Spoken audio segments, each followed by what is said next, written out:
We had a deal with our friends that our friends would bring like a really beautiful bottle, like premium bottle of spirit, but we would make the mixers and soft drinks. And so our friends called us the Tonic Twins. I think nobody wants to be the first customer. I think that's the first issue. People would ask, and are you selling it anywhere? And just saying, no, we're not selling it anywhere. Do you want to be our first customer? Nobody really wants to take that leap. So I think it's a long time. I think we visited 120 accounts or something before someone said, okay, I'll buy one case. Hi, Lono Nation, and welcome to this week's conversation on the Lono Drinker podcast. Now, today I'm doing something a little bit different, and I'm talking with the sensational sisters, Joyce and Raissa De Haas. Together, they are the creative force behind Double Dutch Mixers, which if you're watching on video, you can see behind me here. Now, Double Dutch is the first mixer brand that we've had on the show, but the reason being that I wanted to bring them on is because it occurs to me that when you're drinking low and no, when you're drinking spirits and a mixer is well over 50% of your drink, then you deserve to have the best ones that you can find. The other reason I wanted them on is because a lot of people don't always want to have alcohol proxies when they're drinking low and no. So there might be times when you want a wine proxy or you want a beer, but there might also be times when you want a softer drink, but you've just had enough of lime and soda. So I've brought the girls on today to have a chat about that. Plus, there's some really interesting stuff that they do working with female bartenders in the industry. And with my 24 years in hospitality, I'm so happy to hear them championing that. So with all that said, let's say hello and welcome to Raissa and Joyce. Hi, ladies. How are you today? Hello. Very good. Thank you for having us. Thank you for being here. It's an honor. As I was saying before we pressed record, I've been trying to catch up with you for a while, but keep missing you at events. So now I've got you as a captive audience. So I always like to start the podcast by asking my guests to share a little bit of their backstory, their origin story, if you will. And this will be an interesting one because, you know, you guys have obviously done this together. You've been on quite a journey and it's wonderful that you've had each other as part of that. I'm not sure who would like to start first, but tell me, what was the journey that led you to creating Double Dutch?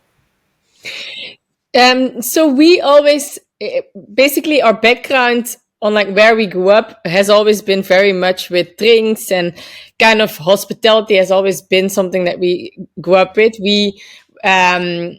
So the house where we actually grew up in, there was like this beautiful greenhouse next to it. And our parents, when we moved into the house, they didn't know what to do with that greenhouse. But there was also this distillery already in there. And so they thought, wow, what a fun thing to have. And they started using that greenhouse and that distillery as like kind of a party space to organize parties, tasting parties for friends every last Friday of the month. And sometimes, I mean, it started really small, but after a couple of years, it became like every last Friday of the month, there were like 100 friends of our parents doing like tastings with like a team of champagne or vodka or wines. And there was always like this tasting team. And so we kind of grew up knowing all the local distilleries and just built up a really big passion about it. And our parents would always, like, the whole hospitality kind of side from that was really important. And they would invite like little music bands, and like there was always like this kind of entertainment next to it. And then we went to university, and during our years at university, we kind of also always organized the parties at our place. And so we had a deal with our friends that our friends would bring like a really beautiful bottle, like premium bottle of spirit, but we would make the mixers and soft drinks. And so our friends called us the Tonic Twins. And that was kind of, it was like a hobby that we did. Never thought about doing something serious with it, but it was just like a passion, and some drinks were really nice and some drinks were less nice. But we always on a weekly basis had like experimentation with different types of carbonized drinks. And so that's always been like in our early years. And then we moved to London to do a second master at university, and we came to London, and that was kind of the first time that we saw like, wow, that whole hospitality scene, and like bartenders is like a really big career, and the whole spirits offering is like 10 or 20 years ahead of how we knew it from back in Belgium and the Netherlands. But choice of mixers were kind of as boring. And so we wrote our dissertation about the whole spirits mixer market and the fact that spirits are so much more premiumizing. They're so much more innovative, but choice of mixers are kind of lagging behind that innovation trend. And so our thesis was a business plan for more innovative tonic waters that were not just focused on gins, but also on your whole back bar, on no and low, and kind of low in sugars, low in calories, sustainability as a big part of our growth. So kind of a different wave of mixers. And then we graduated and our university gave us money to start the business. And from there, launched the business. That is absolutely fantastic. I mean, there's so many amazing things in that story that I could take us on. I love the fact that you did this as your dissertation, because I don't think that's a topic that many people would think to go, right, we're going to write a thesis about this, and that the university then saw value in this and went, right, this is something that you need to go and explore. How did that sort of pitch go when you spoke to the university? Were they sort of like, yeah, let's go for it straight away, or did it take a bit of convincing? The master was in tech entrepreneurship. So the original idea was to kind of find someone, write a business plan in fintech. But we explained that our passion was very much in drinks. And so they then said, okay, it's fine. It's better for you to really write your dissertation about something that you're actually passionate about and that you think you will actually pursue, rather than it just now having to write something and devote your year about maybe something that's just your thesis. So they were very understanding. And then when they kind of gave that initial investment as prize money, that really kickstarted it for us and gave us kind of the start to think, okay, we're really going to make our dissertation real and start the company. So they've been super supportive. That's amazing. That's amazing. I was speaking to another founder, a chap who's launched Talonmore, which is a non-alcoholic whiskey. And he's a young chap who went to university in Dundee, in Scotland. And he had a similar story in that he presented this to university and they supported him, gave him some money, gave him some training to launch the brand. And I think it's fantastic. I had no idea before starting this that universities were so hands-on in helping young entrepreneurs to realize a dream, especially one that can help so many people. So I think that's absolutely amazing. Yeah. So how did you get started then? Because I know obviously you've got your experience in your parties, that from your parents to your uni days and everything, but that's quite different from going, all right, now we're going to actually make something at scale that the public can purchase and enjoy, and then broadening it out to so many different types of drinks. So when you first started, what did that look like? So we launched with our cucumber watermelon and pomegranate and basil. Yes. The first step was we had our own recipes that we made in our kitchen, but I mean, they were very primitive and not really developed to make like commercial recipes in large scale with. So our first step was to find a flavor developer who could help commercialize our recipes, which we found via. And then the biggest hurdle was to find a manufacturing plant or a filler, the glass, the labels, the crown caps, kind of just the basics in small volumes. I think over the past 10 years, the drinks industry has massively improved in that there are now many options for craft manufacturers to produce on a very small scale. But I think 10 years ago, it was just the beginning of that craft movement, or just before that. And there weren't many options on... I remember the first few times when we looked around for a glass, the minimum order quantities were 1 million bottles. And we were just like, how on earth can we start with 1 million? We were looking for like 5,000 bottles. Yeah. And similarly with the filling and the production plants and the ingredients. So that was a big issue in the beginning. But I think kind of the general food and beverage has really improved in that. So I think it would be slightly easier to go into a small scale now. Also, when we launch new products, we see lots of manufacturing plants that can do smaller volumes. So we found eventually someone where we could fill a small factory in North London. And he basically had a filling plant. And he told us, if you want, you can manually fill your bottles during the nights when I don't operate it. Wow. So we had 5 or 6 dodgy nights with the two of us and my boyfriend at the time to fill 5,000 bottles there.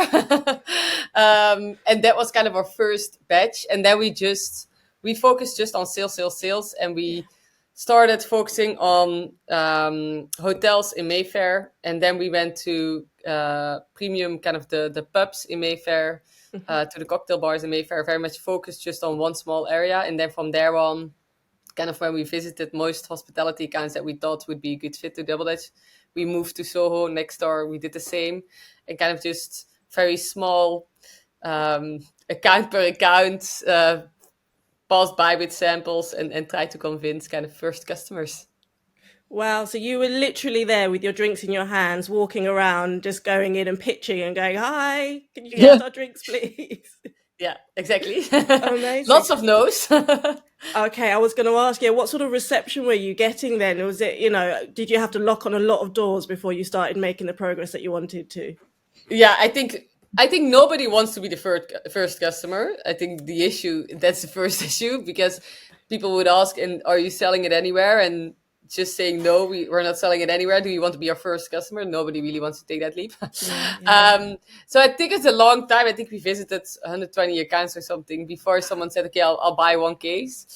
And then I think from there on, I mean, not quickly, but we kind of got a second account via, because people, I think we found someone, a bartender or a bar manager, who was actually quite friendly and said, "Okay, I also have a mate in a restaurant next door. You can pass by and say hi from me." And kind of that helped a little bit.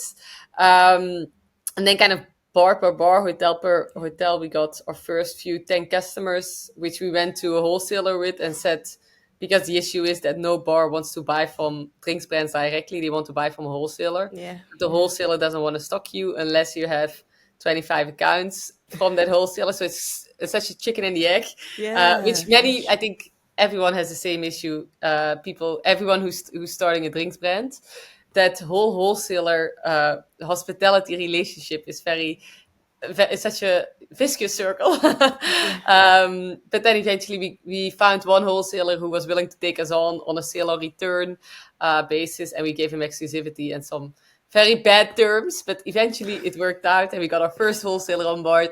And then we got we could focus on the account list of bars and restaurants from that wholesaler. And then it kind of definitely helped to get our first few customers on board. Yeah, absolutely. It's so hard when you're starting something, isn't it? And just finding people that can believe in you and just say, I see what you're doing. I can see the value in it. I want to be part of that, because everybody's just, as you say, Raissa, they're just too scared to be the first one, because they think, well, if no one else is doing it. But, people have got to take a chance. They've got to be experimental and they've got to be creative, because we don't always want to go to the same place to have the same things. You get something different in. Absolutely. I'd love to know now how many of those 120 doors that you knocked on that said no have got Double Dutch behind the bar now, and they're phoning up going, "We need more." You should do that exercise. Yeah. So tell me about the range. So you started with my two favorites then. You said the cucumber and the mint. Cucumber and watermelon. Yeah. And then the basil. Pomegranate and basil. Yeah. And pomegranate. And those are my two favorite ones. Nice. And now behind me I've got 10 drinks on my shelf here. Yeah. So tell us a little bit more about the range. So after the cucumber watermelon and the pomegranate basil, we launched our normal Indian tonic water and skinny tonic water, because while we always thought we're gonna have a range of only Double Dutch unique double flavored soda waters and not necessarily focus on your traditional tonic water or light tonic or ginger beer. But I think very quickly on, we noticed that the first couple of customers that started buying Double Dutch, they all told us it's all nice and well, but this is not an ideal situation, because now we have 2 mixes of Double Dutch. We still need to buy our standard range of another brand. And before we know it, we have 3 brands of tonic waters, or mixers in the mixer category, in our fridge. And we always want to have consistency across a range. So then we thought, okay, this makes sense. So we expanded very quickly into our Indian tonic and our skinny tonic, which actually now we are the most awarded tonic water on the market.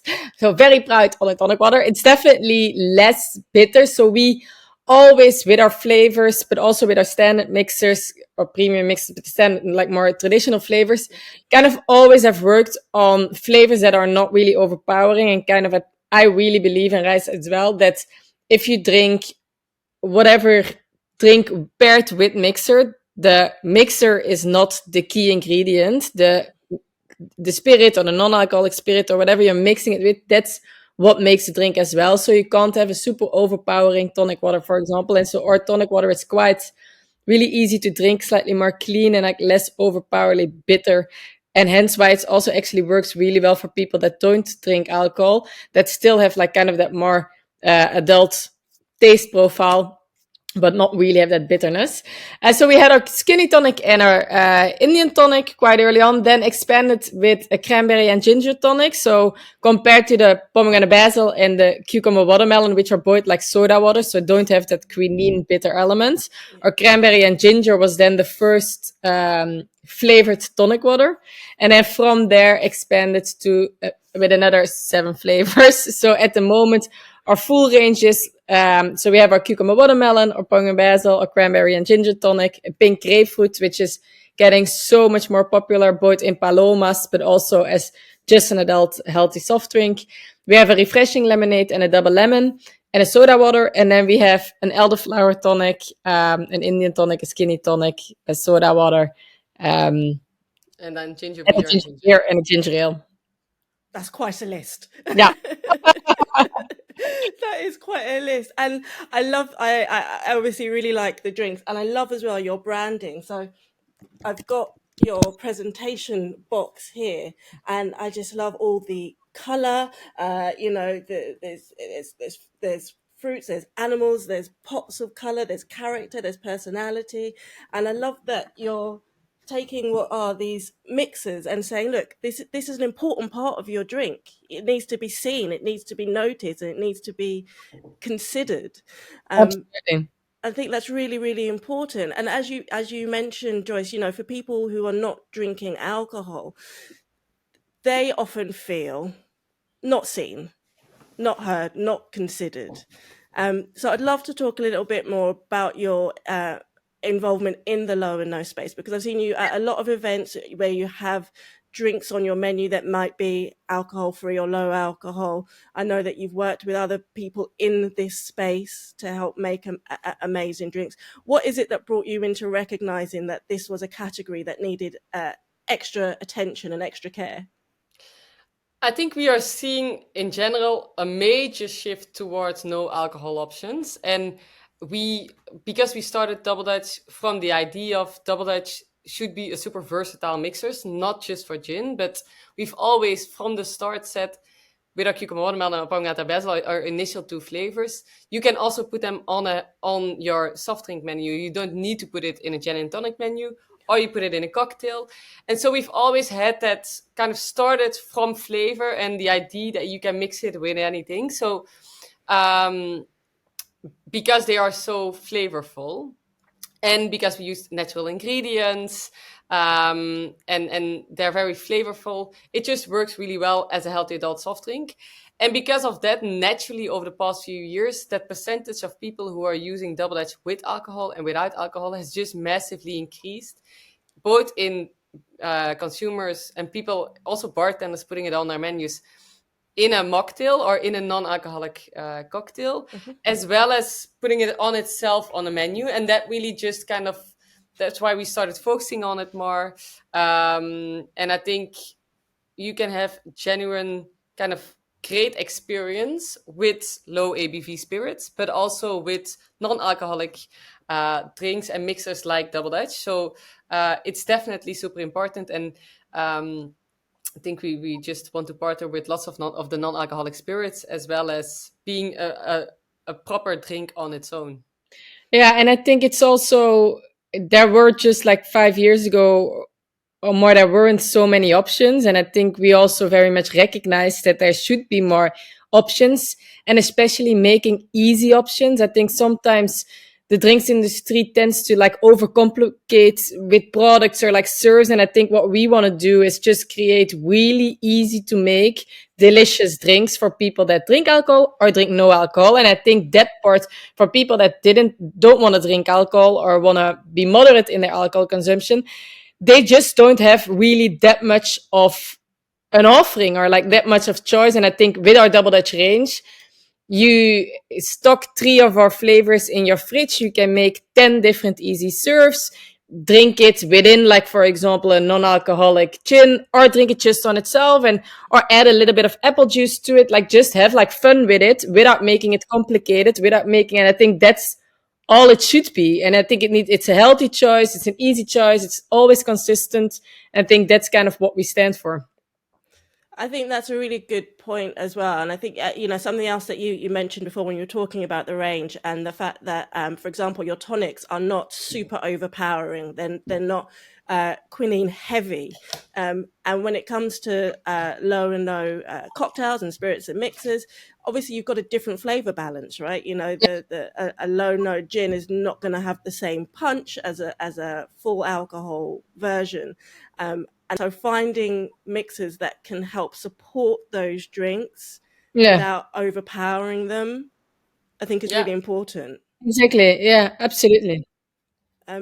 So I think, it's fantastic to see this. And I wish that I could see more mixer brands given as much thought.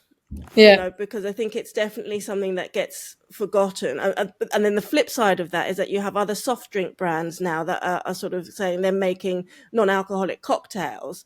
Yeah. But they're not non-alcoholic cocktails. They're the same drinks that they used to make. You're both smiling, so I think you know which brands I'm referring to. Is that ever a sort of a realm that you guys plan to move into? Are you sticking with the tonic sides, the mixer sides? Are you thinking of expanding? Any changes? What's next for a brand like Double Dutch? We're definitely looking at new product development, and I think there is so much to develop within our space of non-alcoholic premium drinks. We launched in 2020 2 cocktail sodas. So they were not non-alcoholic cocktails, but they were cocktail sodas. One was a Bloody Mary soda, which was sparkling and kind of clear, but I mean red clear, so not juice based. And then we launched it also together with a Margarita soda. And they were super innovative and super delicious at the time. We never really marketed them as they are non-alcoholic cocktails. We kind of more marketed it as the Bloody Mary soda is inspired by the flavor profile of a Bloody Mary. So it really had kind of like that umami flavor, a bit of kind of balsamic, very tomato, but it was sparkling and clear. So we really struggled to bring that to consumers. Like, what is it actually? Are you expecting me to put it in a vodka, but I'm not having a Bloody Mary? So because I personally love a Bloody Mary, but I can always only drink one and then I'm super full. So we kind of wanted to play on that, but I think the market wasn't ready. So it was a limited edition, only for a year. Our Margarita soda was actually more popular, but mostly then people started using it in tequila cocktails as a kind of long drink. I think the non-alcoholic cocktail, it's really difficult to get that into an RTD. There are brands that have done a fantastic job, I think. But I think it's a fine line between when is it a non-alcoholic cocktail, like you say, and when is it actually just an adult flavor profile soda. So it's difficult, I think. I also don't know whether it needs to be a non-alcoholic RTD. Like, for example, I was pregnant and then kind of stopped drinking for another 6 months or something afterwards. And I didn't necessarily always wanted the alternative of what you said, like the alcohol alternative. I kind of just want to have a delicious drink that is not your Coke and that is not a sparkling water. But I think there is a fine line on what Raissa says. I think if you go into that non-alcoholic alternative serve, then I do believe that you also could do well indeed with like non-alcoholic spirits and then mix it with a mixer and like have kind of more that, I don't know, there's just so much around, but I don't think that it's clear yet for consumers or as easy for consumers to say like, okay, this is exactly what it is and this is the consumption time and this is my occasion. And I think there's still lots of work to be done by lots of brands and the industry in general. You must have seen quite a change then, because you started off, as you were saying, going around to the bars. So you went straight into the hospitality and said, this is where we want to see our drinks placed. And of course, people can now buy your drinks either in bars or online. And we will give people the website to go, because you've got a lot of great options there. But going into the bars, you must be seeing quite a bit of change then over the last decade or so in how people are responding to that offer and that position. Yeah. I'm wondering if you're finding that bars perhaps are taking on more of your soft drink styles so that they've got more to offer people, and if you've noticed sort of a shift in the way that bars are looking at drinks like yours.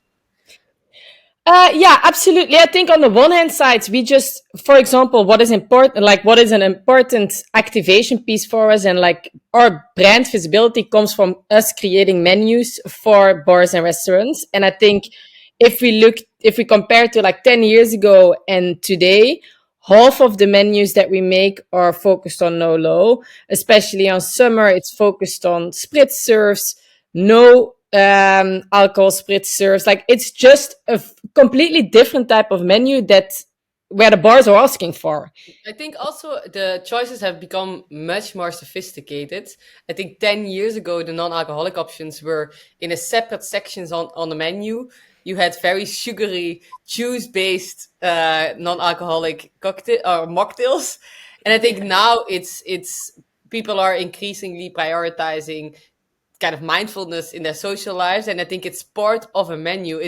I think for example, when Joyce was pregnant, you don't want to be looking at that last page on the menu and feel left out. You kind of want to order something so that nobody really thinks like, oh my God, she's having that non-alcoholic, why are you not drinking?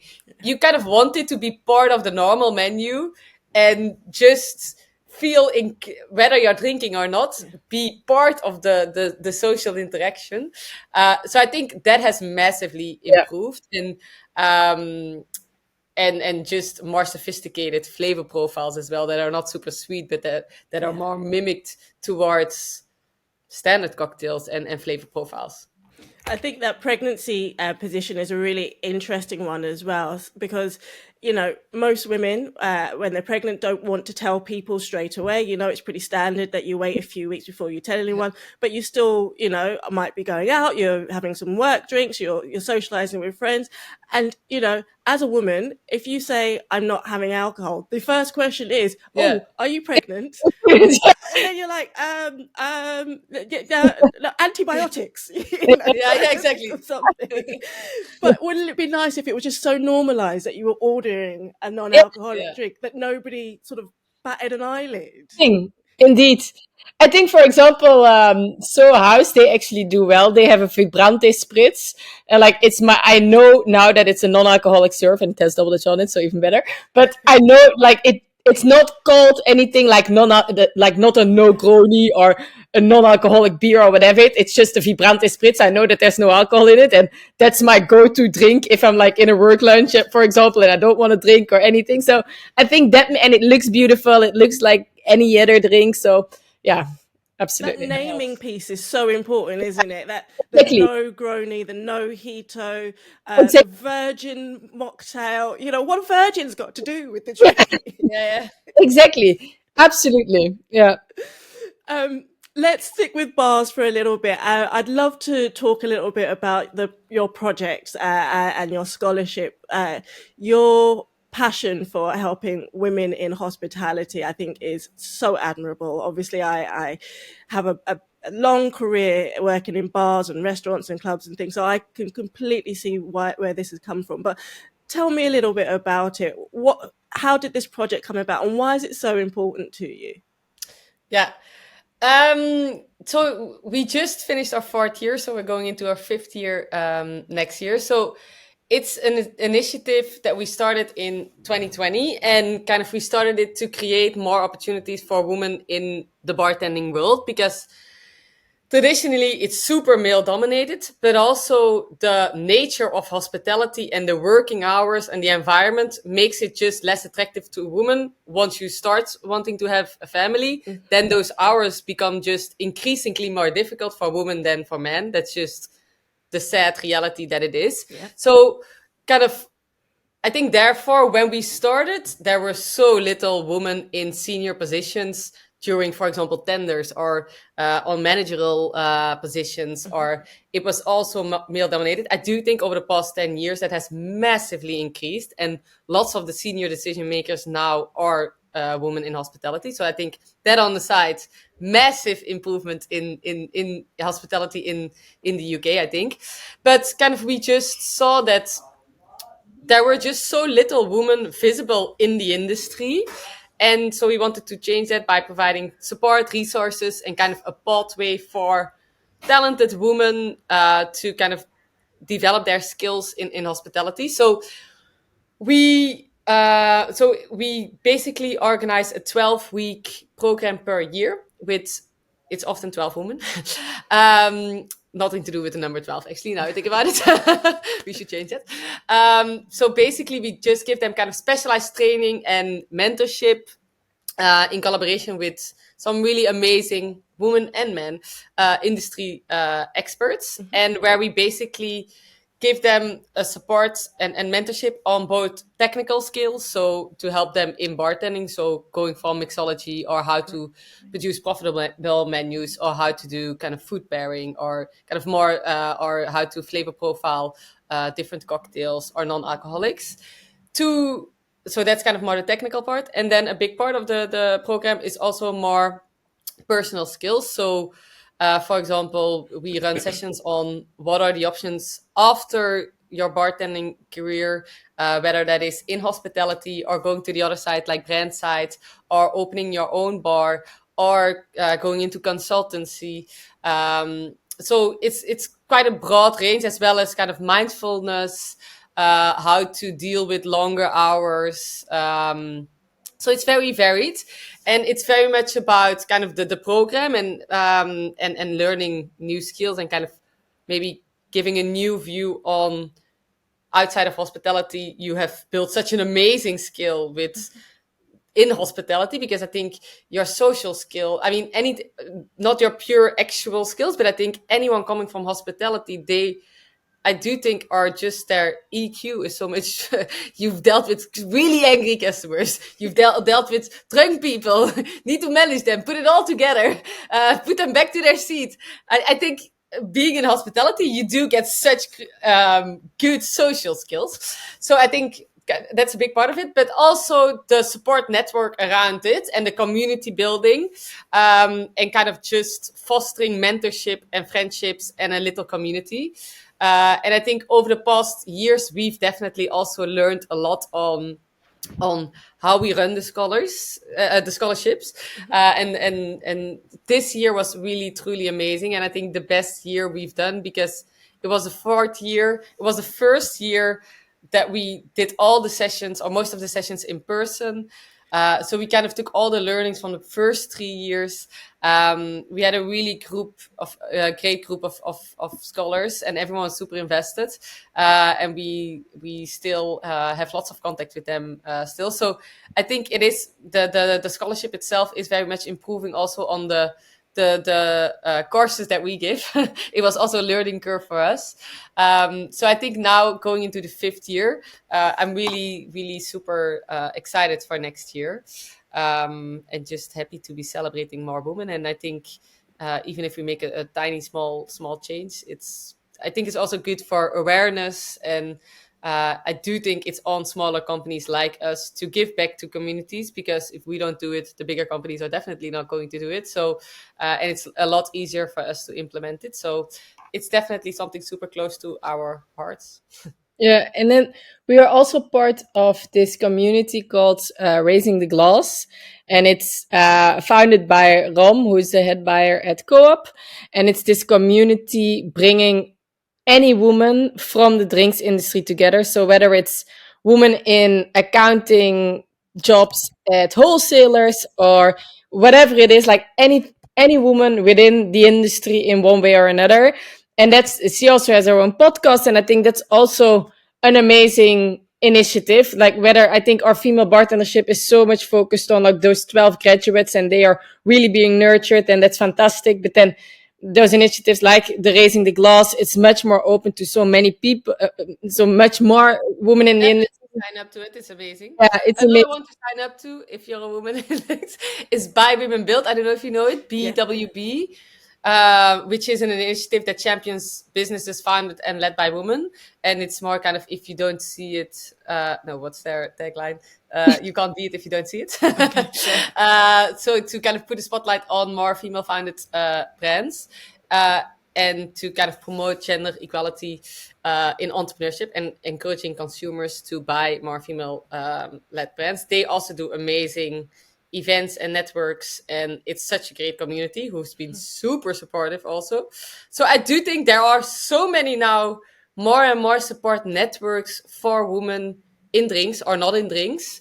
That there is just, which is great for building the profile, and everyone kind of, I think now feels that they can be part of a community and you do have a support system. And I think that's just great for the industry in general.